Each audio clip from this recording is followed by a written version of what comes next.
came in, the first thing he did was to stop the indiscriminate mining activities in the state by signing the Executive Order 5 that ensured that nobody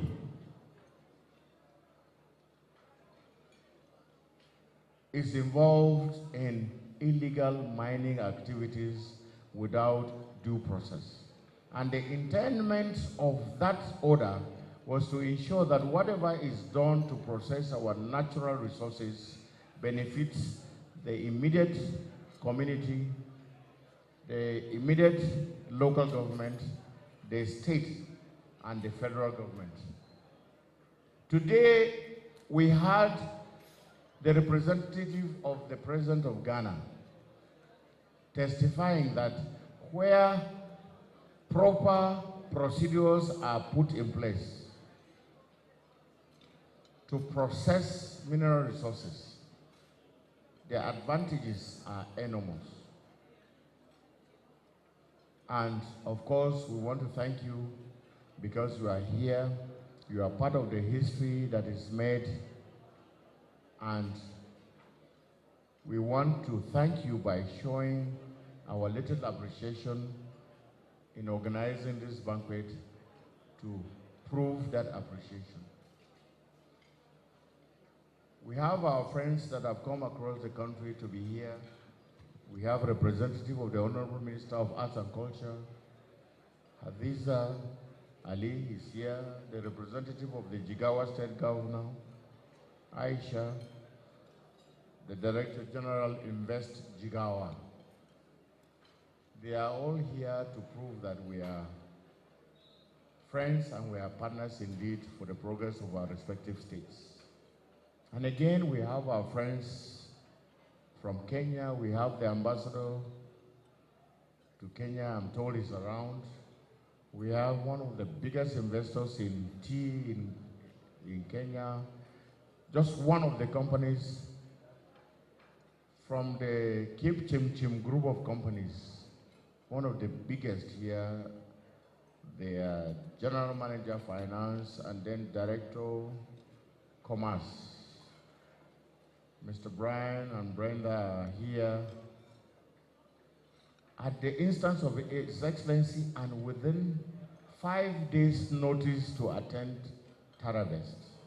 We want to especially welcome them on behalf of the people of Taraba.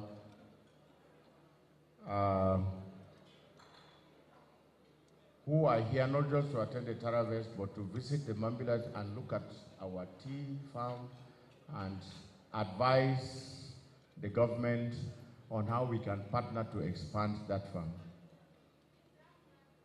Your Excellencies, ladies and gentlemen, we are also happy to inform you that in his efforts to open up the tourism of this state, His Excellency has graciously given approval.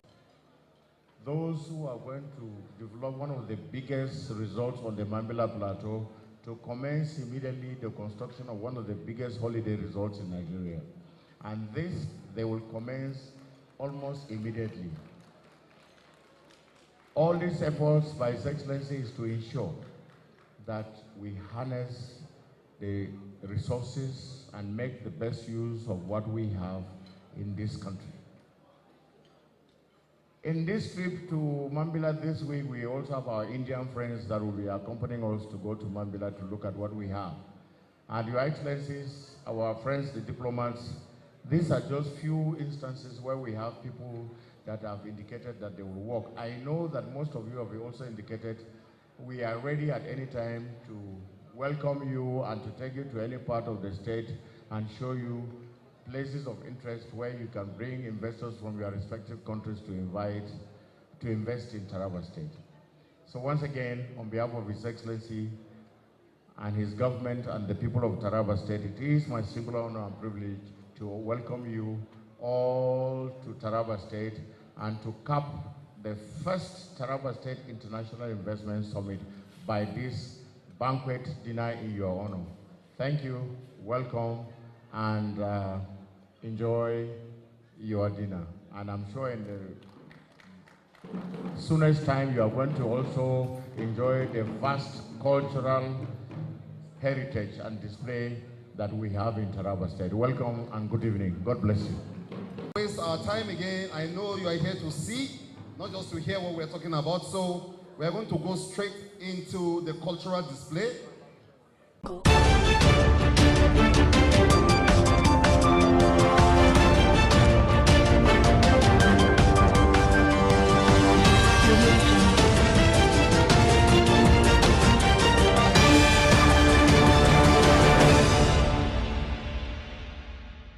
Thank you for joining us again on Biscon Television News. I'm Stella Opara. First, the headlines. On the national scene, FCTA seals off building housing PDP secretariat. Kidnappers storm Abuja estate and abduct residents. In business news, debt burden tops agenda at African Insurance Conference. On the foreign scene, Trump condemns Putin amid deadly drone strikes in Ukraine. Now the news in detail.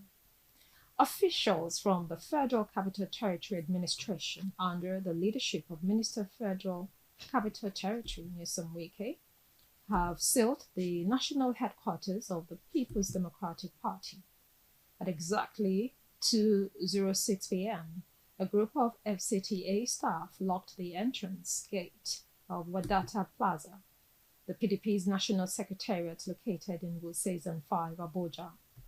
This action follows the FCTA's recent announcement on Sunday, stating its intention to claim properties affected by the revocation of 4,794 land titles due to non-payment of ground rents spanning 10 to 43 years. Similarly, tensions are escalating between the Federal Inland Revenue Service, FIRS, and the Federal Capital Territory Administration, FCTA, after the FCTA sealed an FIRS office in Abuja over alleged unpaid ground rent. The FIRS has strongly condemned the action, calling it malicious and unprofessional. Aderonke Atoyebi, technical assistant to the FIRS chairman, stated that the agency owes no rent and accused the FCTA of trying to use FIRS as a scapegoat during a critical period of tax reform. The shutdown comes as the National Assembly prepares to pass harmonized tax reform bills aimed at overhauling the nation's tax system.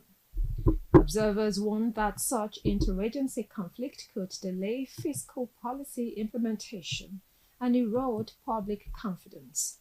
Meanwhile, reports indicate that other establishments, including an Access Bank branch and a Total petrol station, were also sealed over rent disputes spanning over 3 decades.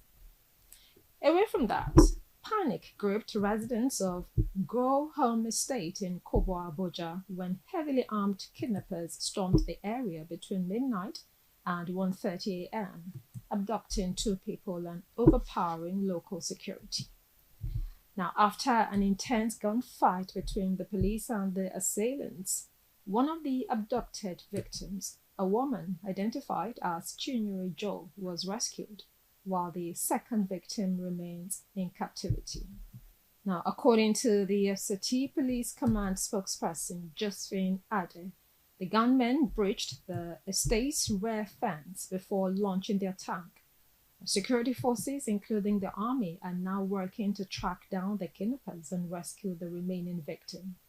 Residents are urging the government to fix access roads and establish a police station in the area for quicker emergency response.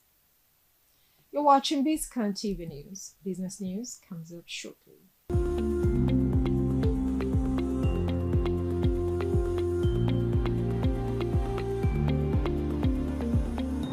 Welcome back. Now to business news. African insurance stakeholders gathered in Addis Ababa for the 51st African Insurance Organization Conference, focusing on the continent's mounting debt burden and its implications for the insurance sector. With the theme, Balancing the Books, Africa's Debt Problem, industry experts are discussing strategies to navigate fiscal pressures while boosting sustainable growth in the insurance market. Nigeria's Commissioner for Insurance, Olusegun Moshen, is leading the country's delegation, which includes executives and regulators. Meanwhile, discussions around the African Continental Free Trade Area (AfCFTA) continue, with Nigerian officials advocating for regulatory harmonization and cross-border expansion opportunities to help unlock the insurance industry's potential across Africa's $3.4 trillion market. We'll take another break. When we return, we'll bring you foreign news. Stay with us.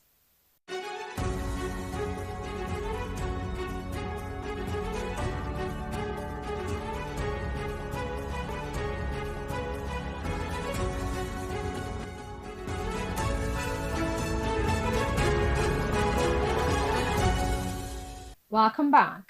Now to foreign news. US President Donald Trump has publicly criticized Russian President Vladimir Putin, calling him crazy after Russia launched its largest drone attack yet on Ukraine, killing at least 13 people, including several children. The comments mark a rare rebuke from Trump, who has often praised Putin, but now warns that the Russian leader's actions could lead to his own country's downfall. Trump also took aim at Ukrainian President Volodymyr Zelensky, accusing him of escalating tensions, while simultaneously hinting at increased sanctions on Moscow. The drone attacks, which targeted civilian areas including Kyiv, have sparked international outrage. Meanwhile, Russia and Ukraine completed a major prisoner swap, with 303 soldiers returned on each side, the largest exchange since the war began in 2022.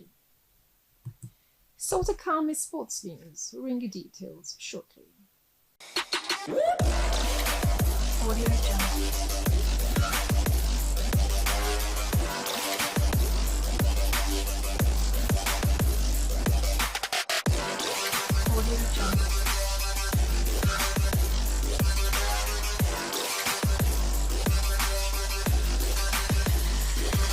Hello and welcome to sports segments on Biscon TV News.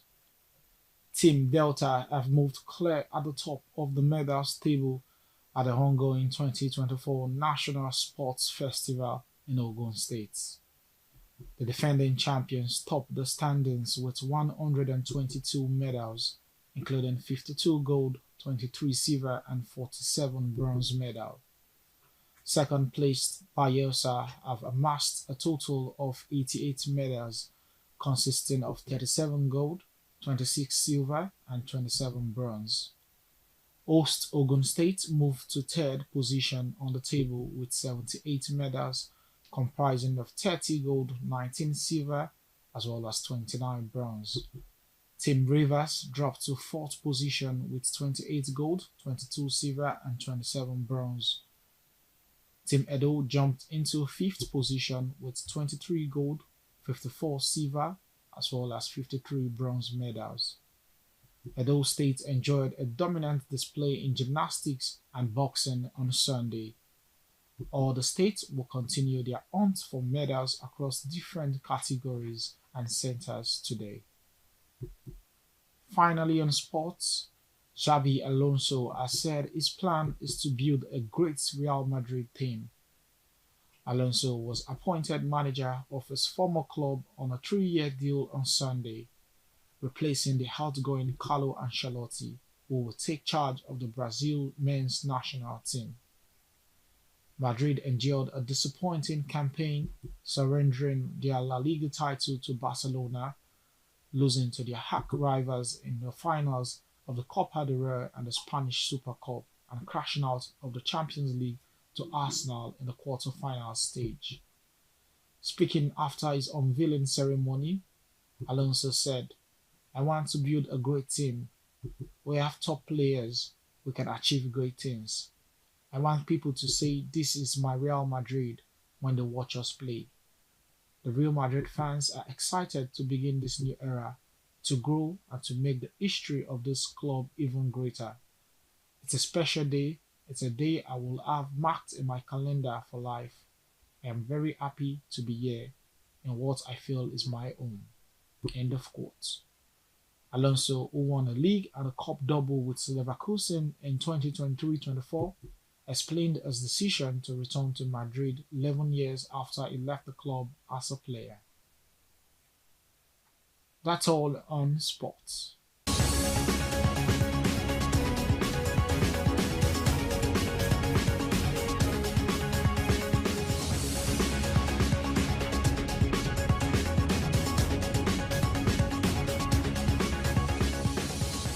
Welcome back to Biscon TV News, now to entertainment news.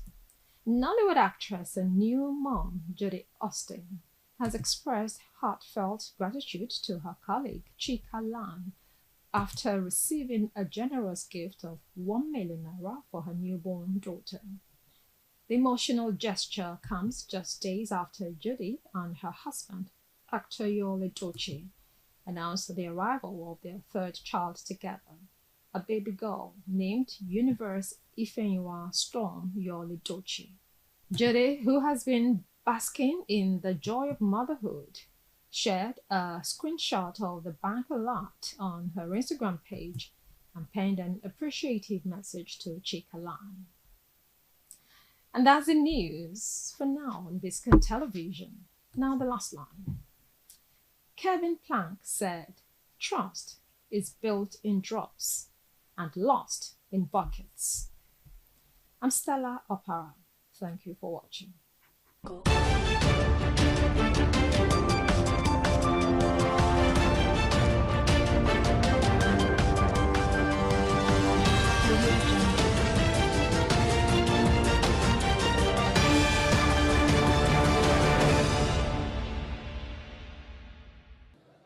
You had experienced challenges, covertly and overtly, sometimes annoying.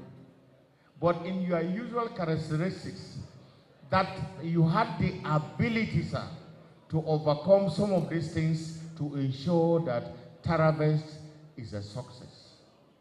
His Excellency is grateful, and thank you to all of you at the main planning and local organizing committee. So once again, on behalf of His Excellency, we want to say thank you to all of you and God bless you. Very, very near and far. So, Shedrack, please come and tell us the group that are coming out. Thank you very much. Distinguished guests, Your Excellency, once again, good evening, and all the ambassadors that are here present. Tonight, Taraba State is nature's gift to the nation, and of course, today, culture is going to be displayed. Permit me to recognize our boss, Chief B.C. Olatilo in the house. Thank you, sir. You're welcome. Ladies and gentlemen, this event tonight, as we invite one of the best cultural troops in the nation that has performed all over the world, the Taraba State Arts Council. Your stage is now. Thank you.